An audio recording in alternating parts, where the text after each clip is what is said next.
Hi friends, welcome to my YouTube channel. Friends, ఈరోజు డైట్లో ఉన్న వాళ్ళకి కూడా మంచిగా చక్కగా కారం పొడి ఎలాగో చూపిస్తబోతున్నాను. మీరు చూస్తున్నారు కదా, ఇదంతా కాదు, లోపల ఉంది అసలు సీక్రెట్ చూడండి.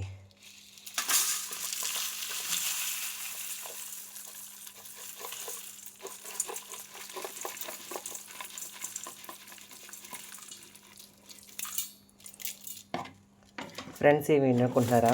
జీడిపప్పు, పల్లీలు, వేపిన శనగపప్పు, పొచ్చగింజలు, పొద్దుతిరుగు పువ్వు సన్ఫ్లవర్ సీడ్స్, గుమ్మడి గింజలు, అలసి గింజలు, జీలకర్ర, ధనియాలు, కొన్ని ఎండుమిరపకాయలు, ఇవన్నీ కలిపి మనం డ్రై రోస్ట్ చేసుకొని వీటిని పొడి ఆడుకొని వీటికి మధ్యలో కొద్దిగా గార్లిక్ యాడ్ చేసుకొని సాల్ట్ యాడ్ చేసుకుంటే మనకు డైట్లో ఉన్న వాళ్ళకి కూడా కమ్మగా 2 ముద్దలు కారప్పొడి తినేటట్టు కారప్పొడి రెడీ. ఇది మల్టీగ్రెయిన్గా చక్కగా సీడ్స్ అన్నీ మనం డైలీ తినలేకపోయినా ఒక ముద్ద అన్నంలో అలా వేసుకొని తింటే అలసి గింజలు ఉంటాయి, జీడిపప్పు ఉంటుంది, ఇందులో పల్లీలు ఉన్నాయి, కారం ఉంది, జీలకర్ర డైజెషన్ జీలకర్ర ఉంది, పంకిన్ సీడ్స్ ఉన్నాయి, పుచ్చగింజలు ఉన్నాయి, మనకు న్యూట్రియంట్స్ అన్నీ ఉన్నాయి. ఫ్రెండ్స్, ట్రై చేసి చెప్తాను మీకు. ఇది ఆడిన తర్వాత స్ట్రెచ్చర్ ఎలాగ వచ్చిందో కూడా చూపిస్తాను. ఫ్రెండ్స్ చూడండి, వెల్లుల్లిపాయలు కావాలనుకున్న వాళ్ళు యాడ్ చేసుకోవచ్చు. మీకు స్ట్రెచ్చర్ చూపిస్తాను.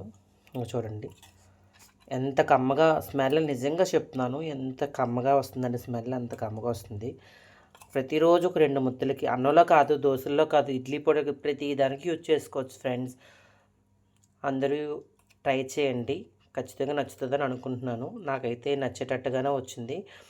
నా ఛానల్ని సబ్స్క్రైబ్ చేయండి, లైక్. ఫైనలీ ప్రిపేర్ అయిపోయింది ఫ్రెండ్స్. చూడండి, ఒక 1/2 కిలో అంత వస్తుంది క్వాంటిటీలో తయారు చేసుకున్నాను.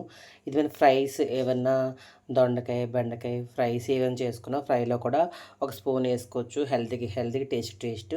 అందులో జీలకర్ర, ధనియాలు ఉన్నాయి, వెల్లుల్లిపాయలు ఉన్నాయి, అన్నీ రుచికరంగా ఉన్నాయి, ఇంగ్రీడియంట్సే ఉన్నాయి. ఫ్రెండ్స్, ఖచ్చితంగా ట్రై చేయండి. ప్లీజ్ నా ఛానల్ని సబ్స్క్రైబ్ చేయండి. Bye friends.